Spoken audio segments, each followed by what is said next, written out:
DElEd second semester SCERT UP online classes में आपका स्वागत है। मैं सुधांशु कुमार उपाध्याय, सलाहकार एससीईआरटी। आशा करता हूँ कि सभी लोग कुशल और स्वस्थ होंगे। पिछली दो कक्षाओं में हम लोगों ने एलिमेंट्स ऑफ एटमॉस्फेयर की बात की थी।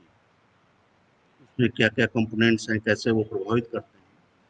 तो हम लोगों ने डिटेल में तापमान के बारे में चर्चा की थी कि तापमान का कैसे डिस्ट्रीब्यूशन है, कैसे क्या क्या प्रभाव वाले कारक हैं, कैसे तापमान का पृथ्वी के तापमान का वितरण है और वितरण होने में कौन कौन से कंपोनेंट्स प्रभावित करते हैं। आज हम cooling and heating of the atmosphere के बारे में बात करेंगे। जैसा कि हम सभी जानते हैं कि सूर्य से जो तापमान या ताप उष्मा पृथ्वी पर आती है और फिर पृथ्वी से जो ऊर्जा है, जो टेरेस्ट्रियल एनर्जी के फॉर्म में, जिसको पार्थिव ऊर्जा कहते हैं, वापस वायुमंडल में जाती है। और फिर यही जो पार्थिव ऊर्जा होती है, ये वायुमंडल के ताप का निर्धारण। जब यह पार्थिव ऊर्जा ज्यादा होती है तो वायुमंडल गर्म हो जाता है और इसके कम होने पर वायुमंडल ठंडा हो जाता है। इस बात को हम लोग आसानी से जब समझ सकते हैं, जब आसमान में बादल लगे होते हैं तो जो पार्थिव ऊर्जा का विकिरण है, टेरेस्ट्रियल एनर्जी जो रिवर्स जाती है वायुमंडल में, वो उन बादलों से टकरा के फिर पुनः वापस आती है। तो हम ऐसा महसूस करते हैं कि जब आसमान में बादल लगे हों तो तापमान ज्यादा होता है। और वायुमंडल के तापमान के परिवर्तन और उसके शीतल और गर्म होने की जो प्रक्रिया है, वो निम्नलिखित चार तत्वों से प्रभावित होती है। और इन चार तत्वों का बहुत बड़ा महत्वपूर्ण योगदान होता है इसके तापमान के डिस्ट्रीब्यूशन में। पहला होता है जिसको हम इंसोलेशन कहते हैं, सूर्य ताप। दूसरी जो प्रक्रिया होती है जिसको संचालन कहते हैं, कंडक्शन। तीसरा है जिसको हम विकिरण कहते हैं और चौथे को कन्वेक्शन। बारी बारी से हम इन चारों प्रक्रियाओं के बारे में डिटेल में आपके साथ बातचीत करेंगे। सूर्य से वायुमंडल को प्रत्यक्ष ताप बहुत कम मिल पाता है, इसलिए वायुमंडल के ताप परिवर्तन में इसका महत्व बहुत कम होता है। बाकी जो तीन प्रक्रियाएं हैं, इनका बहुत ही महत्वपूर्ण रोल है और इसको हम लोग आए दिन अपने दिनचर्या की घटनाओं में, आसपास अपने वातावरण में इस चीज बात को महसूस करते हैं कि ये चीजें हो रही हैं और कैसे हो रही हैं, तो इसमें कौन सा प्रक्रिया इन्वॉल्व है। जैसे हम कंडक्शन की बात करें, सभी लोगों ने विज्ञान में इस पूरे प्रोसेस को डिटेल में पढ़ा होगा और इसको हम एक साधारण उदाहरण के द्वारा समझाने की कोशिश करेंगे कि जैसे हम एक लोहे की छड़ को गर्म करते हैं तो धीरे धीरे दूसरे छोर भी गर्म हो जाता है, लेकिन जिस छोर को हम गर्म कर रहे होते हैं उसकी तुलना में दूसरा छोर जो है अपेक्षाकृत कम गर्म होता है। ठीक यही प्रक्रिया अगर हम वायुमंडल में होती है तो इसको महसूस करें। जैसे जैसे जैसे पृथ्वी का धरातल इंसुलेशन से गर्म होता जाता है, वैसे वैसे धरातल के संपर्क में आने वाला वायुमंडल भी गर्म हो जाता है। जब धरातल का तापमान घटने लगता है तो धरातली वायुमंडल का ताप भी घटने लगता है। इस क्रिया को संचालन कहते हैं। इसमें जैसे एक अणु स्पर्श के द्वारा दूसरे अणु को गर्म कर देता है। जो हीट कंडक्शन होती है, जो उष्मा का विचरण होता है, वो एक दूसरे के अणु जो है आपस में जुड़े होते हैं, जिससे वो हीट जो है आगे की तरफ बढ़ती है। दूसरी जो प्रक्रिया है, जो महत्वपूर्ण प्रक्रिया है, जिसको हम रेडिएशन कहते हैं। तीसरी जो प्रक्रिया है, जैसे इसको हम एक उदाहरण के द्वारा समझें, जैसे गर्म पानी या दूध को हम थोड़ी देर के लिए खुले में जब रख देते हैं तो उससे जो एनर्जी, हीट एनर्जी रेडिएट होती है और कुछ देर बाद पानी और दूध जो है ठंडा हो जाता है। इस पूरे प्रोसेस को हम विकिरण कहते हैं। ठीक उसी प्रकार गर्म पृथ्वी के तापमान का विकिरण वायुमंडल में चला जाता है और वायुमंडल में यदि बादल लगी हुई है, जैसा कि मैंने पहले कहा, धूल के कण है, तो ये जो ताप को अवशोषित करके और पुनः री रेडिएट करते हैं, जिससे कि निचली सतह पर तापमान बढ़ जाता है, अन्यथा यह धरातल से बहुत ऊंचा चला जाता है। गर्म मरुस्थलों में, जहाँ जो डेजर्ट है, डेजर्ट एरिया में आसमान जो है वो स्वच्छ रहता है, इसलिए विकिरण से प्राप्त ताप बहुत ऊपर चला जाता है। तो इसी कारण हम जो है रात में, वहां पे रात में जो रात का जो मौसम होता है वो ठंडा होता है। जबकि अन्य क्षेत्रों में बादल आदि रहते हैं जिससे ताप निचली सतह पे ही रहता है और हम लोग गर्मी का अनुभव करते हैं। तो पृथ्वी के तापमान या पृथ्वी के गर्म होने में जो हम में विकिरण का बहुत ही बड़ा महत्वपूर्ण रोल है। चौथी जो प्रक्रिया है जिसको हम संवहन कहते हैं। संवहन जब संचालन एक विकिरण द्वारा गर्म वायु जो हल्की होकर ऊपर जाती है, मतलब कि विकिरण से और कंडक्शन के थ्रू जो एनर्जी ऊपर, जो हवा गर्म होती है पृथ्वी की सतह के ऊपर की जो हवा गर्म होती है, तो वो हवा टेम्परेचर गर्मी के बाद वो हल्की हो जाती है। जो हल्की हवा है वो आसमान में ऊपर की तरफ जाती है और आस तो इस पूरे प्रक्रिया में जो आसपास की जो नीचे ठंडी हवा है, वो जो खाली स्थान, रिक्त स्थान जो हुआ है, जो हवा ऊपर चली गई, उसको भरने के लिए नीचे आती है। इस पूरे प्रक्रिया को में हवा ऊपर जाती है, फिर वैक्यूम जो क्रिएट हुआ, खाली स्थान क्रिएट हुआ, उसको फिर रिफिल होती है हवा के द्वारा। इस पूरे प्रक्रिया को हम संवहन कहते हैं। अब एक महत्वपूर्ण बात हमने दूसरी कक्षा में भी आपसे डिस्कस की थी और यहाँ पे हम थोड़ा डिटेल में इसकी बात करेंगे।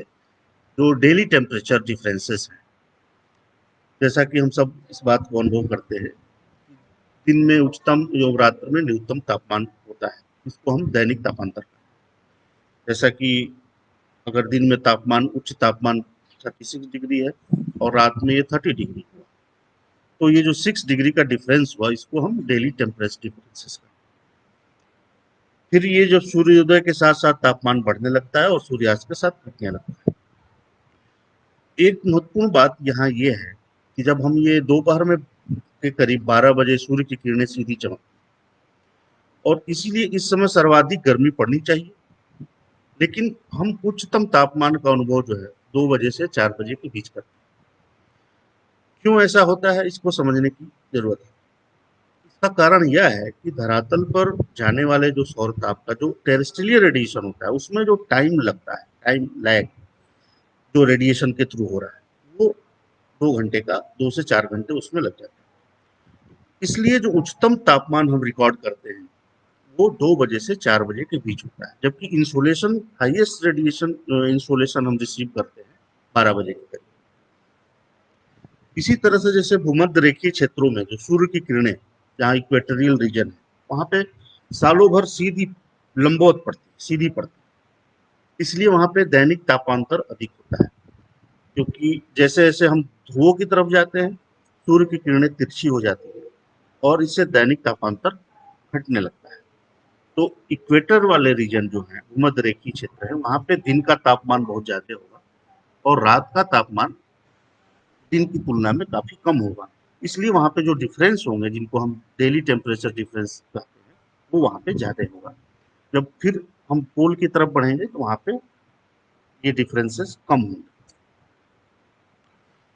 दैनिक तापांतर की जो निम्नलिखित विशेषताएं हैं, उनको यहाँ जानना बहुत जरूरी है। इसको हम कैसे, किन किन जगहों पे कहाँ कहाँ क्या परिवर्तन देखने को मिलता है, इसको हम यहाँ पे समझने की कोशिश। जैसे समुद्र के किनारे के भाग पर दैनिक तापांतर कम होगा, यानी कि जो कोस्टल रीजन है वहाँ पे जो डेली टेम्परेचर डिफरेंसेस हैं, डेली टेम्परेचर का जो डिफरेंस है वो कम होगा, यानी कि दिन का तापमान और रात के तापमान में बहुत ज्यादा अंतर आप महसूस नहीं करेंगे। जैसे जैसे हम कोस्ट से लैंड की तरफ बढ़ते हैं, वहां पे टेम्परेचर डिफरेंस बढ़ने लगता है। मैदानी भागों की अपेक्षा पहाड़ी भागों में तापमान का अंतर जो है अधिक। गर्म एवं शुष्क मरुस्थल, ड्राई जो मरुस्थल है जहाँ पे और बर्फ से ढके हुए क्षेत्रों में तापमान का अंतर बहुत अधिक है। इसी तरह से यदि आकाश में बादल लगे हों तो जो डेली टेम्परेचर डिफरेंस है वो कम हो जाए।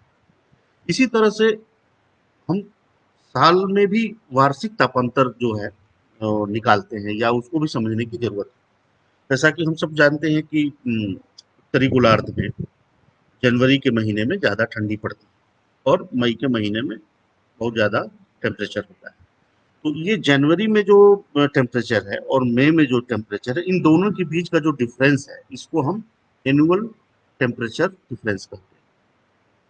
हम सभी जानते हैं कि पृथ्वी अपने कक्ष पे 23.5 डिग्री सेंटीग्रेड सूर्य की ओर झुकी हुई, और इसी पूरी झुके होने के कारण जो है 6 माह उत्तरी भाग में उत्तरायण और 6 माह दक्षिणी भाग में दक्षिणायन होता है, में सीधा सूर्य जो है सीधा चमकता है, इसलिए ऋतु परिवर्तन भी होता है।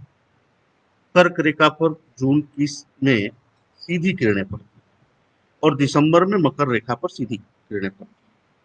तो जो कर्क रेखा है, जिसको ट्रॉपिक ऑफ कैंसर कहते हैं, वो नॉर्दर्न हेमिस्फीयर में, वहां पे जून में सूर्य की किरणें सीधी पड़ती हैं, और साउदर्न हेमिस्फीयर में ट्रॉपिक ऑफ कैप्रिकॉर्न है, जिसको मकर रेखा कहते हैं, वहां पे सूर्य की किरणें दिसंबर में सीधी पड़ती हैं। इसका मतलब ये हुआ कि नॉर्दर्न हेमिस्फीयर में जनवरी में ठंडा होता है।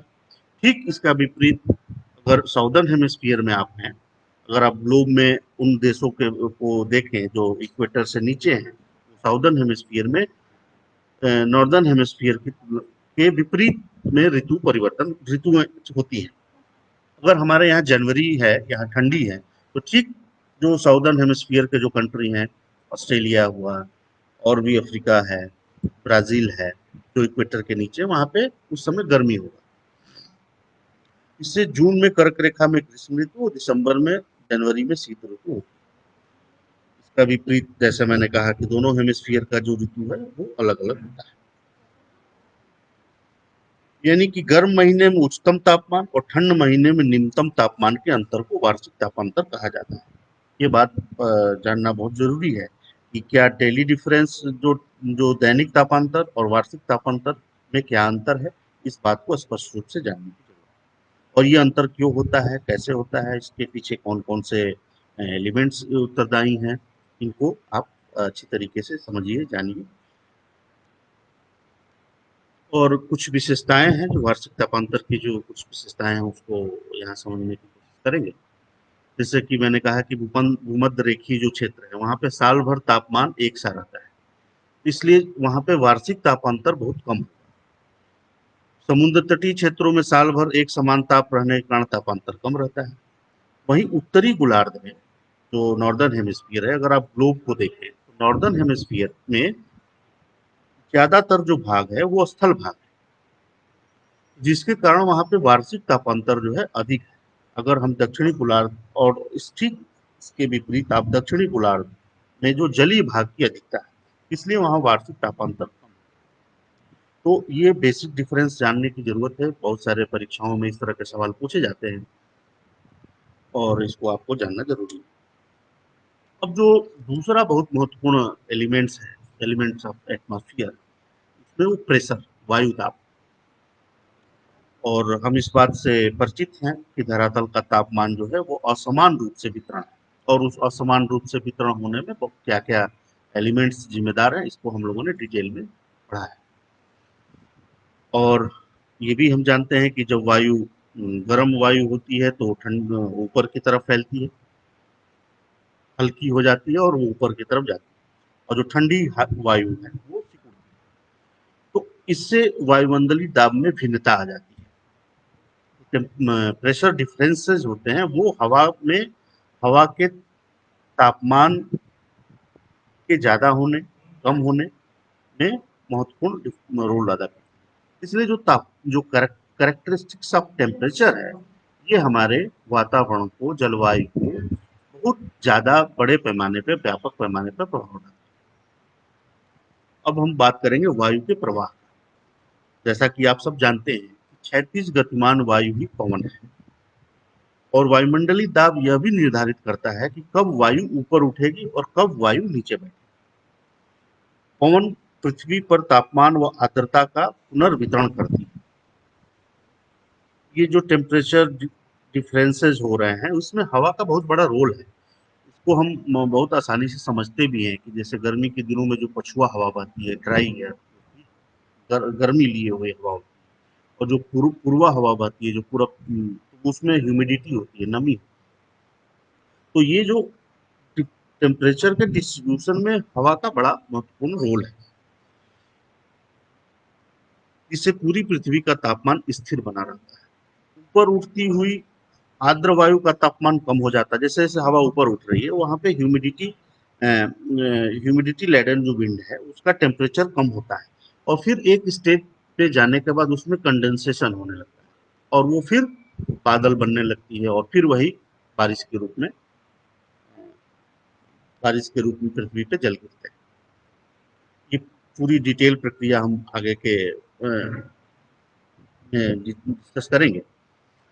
अब यहाँ पे हम वायुमंडलीय दाब के भिन्नता के क्या क्या कारण हैं, क्यों प्रेशर डिफरेंसेस क्रिएट होते हैं, इसको समझने की कोशिश करें। जिससे वायुमंडलीय परिसंचरण संबंधी जो बल है, फोर्स, जैसा कि ग्रेविटेशनल फोर्स का भी इसमें बड़ा रोल है, वायु विक्षोभ, वायु राशियों का बनना, एयर प्रेशर पेटी बेल्ट बन जाती है, और वायु राशियों के मिश्रण से मौसम संबंधी विक्षोभ, उष्णकटिबंधीय चक्रवात, ये सारी जो घटनाएं होती हैं, चक्रवात, हवा, आंधी, तूफान, इन सब चीजों में हवा का बड़ा महत्वपूर्ण रोल है और कैसे ये प्रभावित होती हैं इस पे हम लोग चर्चा करेंगे। अब हम बात करेंगे वायुमंडलीय दाब। क्या आप जानते हैं कि हमारा शरीर भी वायु दाब से प्रभावित होता है?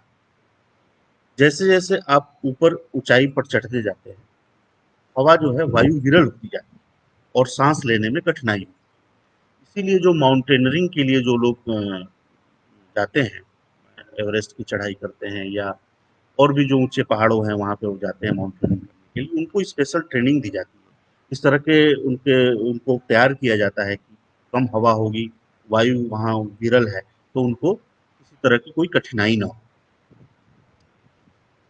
मध्य समुद्र तल से वायुमंडल की अंतिम सीमा तक। अब वायु दाब क्या है, इसको आप यहाँ पे मैं बताने की कोशिश कर रहा हूँ। मध्य समुद्र तल से वायुमंडल की अंतिम सीमा तक एक इकाई क्षेत्रफल के वायु स्तंभ के भार को वायुमंडलीय दाब कहते हैं। ये वायुमंडलीय दाब की परिभाषा है। और हम वायुमंडलीय दाब को नापने की जो इकाई है, मापने की, उसको मिली बार कहते हैं। समुद्र तल पर औसत वायुमंडलीय दाब जो है 1013.2 मिली बार होती है। और जैसा कि हम जानते हैं कि गुरुत्वाकर्षण के कारण जो है धरातल के निकट जो वायु है वो सघन हो जाती है, कंडेंस हो जाती है, और इसी के कारण वायु दाब अधिक होता है। लेकिन जैसे जैसे ऊपर जाता है प्रेशर जो है घटते जाता है।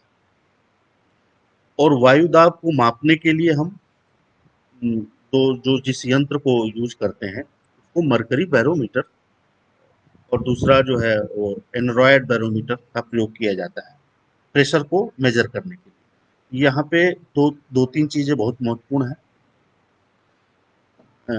वायु दाब को मापने की इकाई क्या है और किस यंत्र से हम वायु दाब को मापते हैं।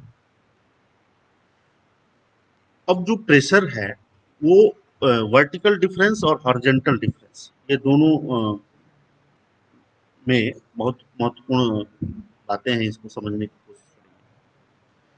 जैसा कि हम जानते हैं कि वायुमंडल के निचले भाग में वायु दाब ऊंचाई के साथ तीव्रता से घटता है और ये जो हास दर है, घटने की जो दर है, वो 10 मीटर की ऊंचाई पर 1 मिलीबार होता है।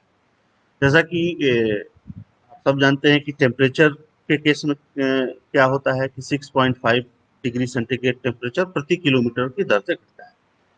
प्रेशर में प्रत्येक 10 मीटर की ऊंचाई पर 1 मिलीबार के दर से वो प्रेशर का लॉस होता है। ऊर्ध्वाधर दाब प्रवणता क्षैतिज दाब प्रवणता की अपेक्षा अधिक होती है। जो प्रेशर ग्रेडियंट होता है वो ऊर्ध्वाधर दाब प्रवणता जो होती है वो क्षैतिज दाब प्रवणता की अपेक्षा अधिक होती है, लेकिन इसके विपरीत दिशा में कार्यरत गुरुत्वाकर्षण बल से यह संतुलित हो जाती है। जो वर्टिकल प्रेशर ग्रेडियंट है वो ज्यादा होता है अगर हम क्षैतिज दाब प्रवणता के से तुलना उसकी करें, लेकिन जो गुरुत्वाकर्षण बल है पृथ्वी का, उसके वजह से वो बैलेंस हो जाता है और ऊर्ध्वाधर कोने जिसकी वजह से अधिक शक्तिशाली नहीं होती। यानी कि जो पृथ्वी से ऊपर की तरफ जाने वाली हवा है वो उतनी ज्यादा शक्तिशाली नहीं हो पाती है क्योंकि गुरुत्वाकर्षण बल उसको बैलेंस कर देता है। और वायु दाब का जो क्षैतिज वितरण है, पवन की दिशा व वेग के संदर्भ में वायु दाब में अल्प अंतर भी अत्यधिक महत्वपूर्ण होता है। थोड़े से भी प्रेशर का दबाव अगर कम है प्रेशर ग्रेडियंट, तो उसका जो अंतर होता है वो बहुत ही अत्यधिक महत्वपूर्ण प्रभाव डालता है। तो वायु दाब का जो क्षैतिज वितरण जो है वो समान अंतराल पर खींची गई समदाब रेखाओं द्वारा किया जाता है। यानी कि आइसोबार्स जो होती है, जो प्रेशर को हम, जो मैप में आप देखे होंगे बहुत सारी जो लाइन दिखाई जाती हैं, तो प्रेशर को डिनोट करने के लिए हम आइसोबार का प्रयोग करते हैं, और टेम्परेचर के लिए आइसोथर्म रेखाएं होती हैं, जिनको टेम्परेचर का वितरण डिस्ट्रीब्यूशन दिखाने के लिए आइसोथर्म लाइंस का यूज होता है, और प्रेशर को दिखाने के लिए आइसोबार लाइन का। ये महत्वपूर्ण दो चीजें हैं जो विभिन्न परीक्षाओं में इस तरह के सवाल पूछे जाते हैं। तो समदाब रेखाएं वे रेखाएं हैं जो समुद्र तल से एक समान वायुदाब वाले स्थानों को मिलाती हैं।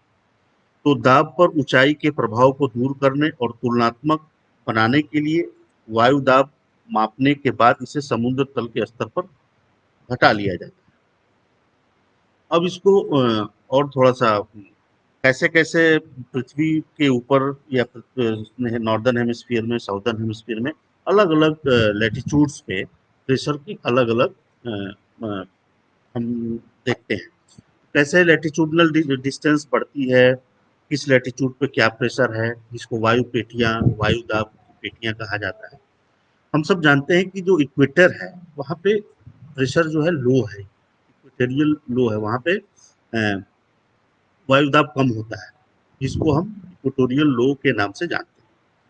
30 डिग्री उत्तर और 30 डिग्री दक्षिण के अक्षांश के साथ उच्च दाब क्षेत्र पाए जाते हैं, जिन्हें उपोष्ण उच्च वायु दाब क्षेत्र कहा जाता है। पुनः ध्रुवों की तरफ 60 डिग्री उत्तर और 60 डिग्री अक्षांश पर निम्न दाब पेटियां पाई जाती हैं, और जिन्हें अधो ध्रुवी निम्न दाब पट्टियां कहते हैं। ध्रुवों के निकट वायु दाब अधिक होता है, जैसे क्लोज टू पोल्स प्रेशर ज्यादा, वायु दाब अधिक होता है, और 60 डिग्री पे कम होता है। तो ये डिफरेंट जो प्रेशर बेल्ट्स हैं, इनको समझना बहुत जरूरी है, और इनके क्या क्या, कैसे ये हमारे वातावरण को, वायुमंडल को, जलवायु को प्रभावित करते हैं, का बहुत बड़ा महत्वपूर्ण रोल है।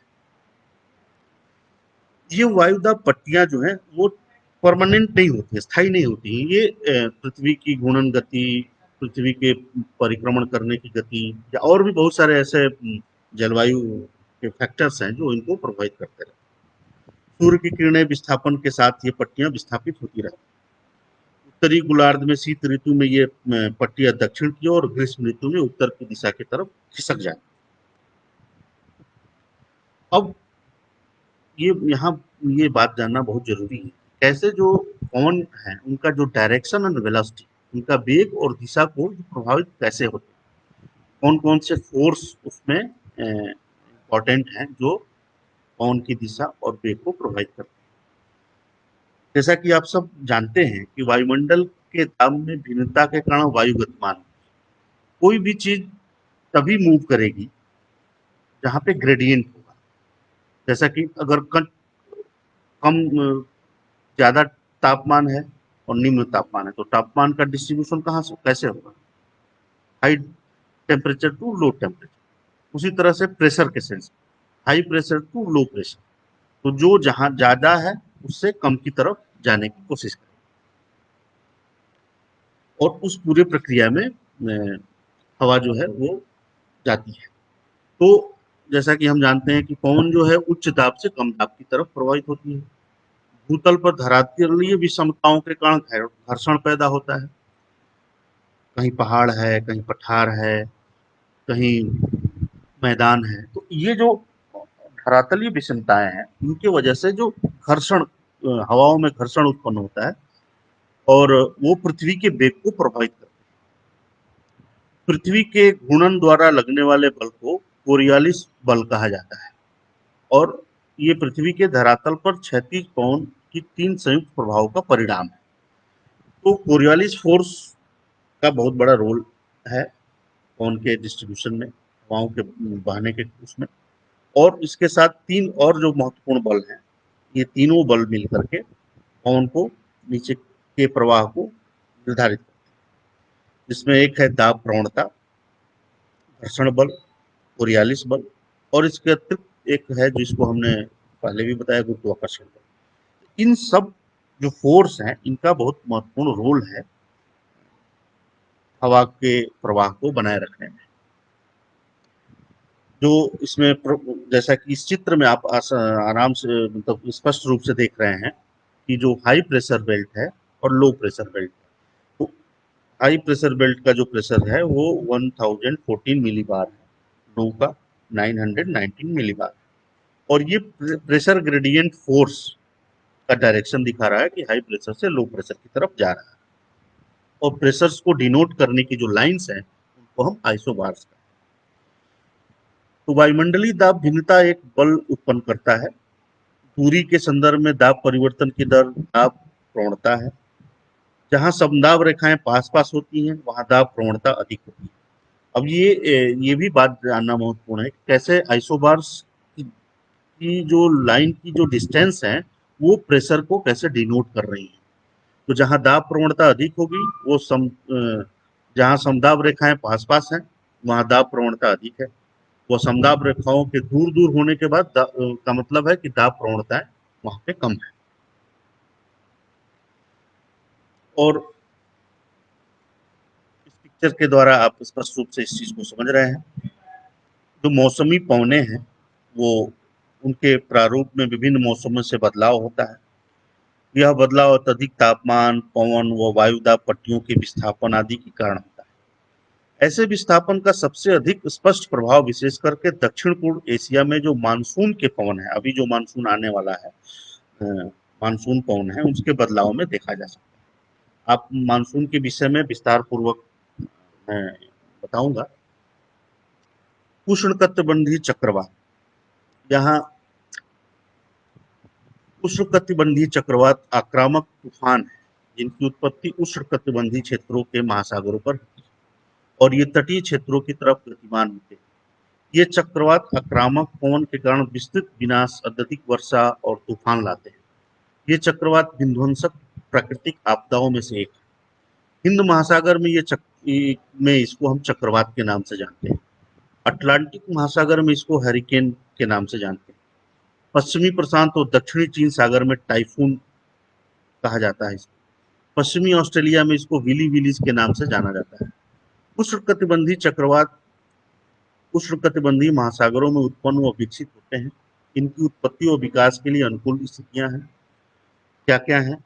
जहाँ पे बृहद समुद्री सतह जहाँ का तापमान 27 सेंटीग्रेड से अधिक हो, कोरियालिस बल का होना, ऊर्ध्वाधर पवन की गति के अंतर कम होना, कमजोर निम्न दाब क्षेत्र या निम्न स्तर पर चक्रवाती परिसंचरण का होना, समुद्री तल पर ऊपरी अपसरण चक्रवातों को और अधिक विध्वंसक करने वाली ऊर्जा संघनन प्रक्रिया द्वारा ऊंचे कपासीय स्तरीय मेघों से प्राप्त होती है। इस तूफान के केंद्र को घेरे में पहुंचकर आर्द्रता की आपूर्ति होती है और ये क्षीण होकर समाप्त हो जाती है। तो वह स्थान जहां उष्णकटिबंधीय चक्रवात तट को पार करके जमीन पर पहुंचते हैं उनको लैंडफॉल, चक्रवात का लैंडफॉल कहा जाता है। अभी कुछ दिन पहले हमने भारत में दो तूफान, एक एम्फन एंड दूसरा जो है वो निसर्ग, अभी हाल फिलहाल अरब सागर में आया था। पहला वाला जो था वो बंगाल की खाड़ी में था।